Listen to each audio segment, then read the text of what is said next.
রাত 12টা। শহরের শেষ বাস স্ট্যান্ডের রাস্তা সবসময়ই নির্জন, কিন্তু আজ কেমন যেন বেশি ভয়ঙ্কর লাগছে। এই রাস্তায় এত চুপচাপ কেন? বাস তো আসার কথা। হঠাৎ দূর থেকে কারো হাঁটার শব্দ শোনা গেল, কিন্তু আশেপাশে তো কেউ নেই। এক মুহূর্তেই মহিলার রাহাতের সামনে এসে দাঁড়ালো। তুমি বাসের জন্য অপেক্ষা করছো? হ্যাঁ, আপনি কে? এই রাস্তায় কেউ বাসে ওঠে না, সবাই থেকে যায়।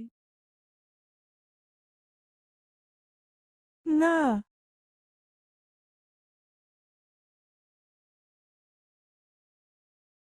না।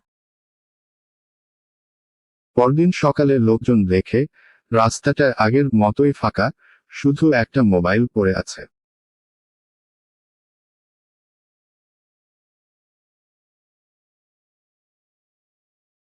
সব রাস্তা নিরাপদ নয়, কিছু রাস্তা শুধু পথ না, রহস্য লুকিয়ে রাখে।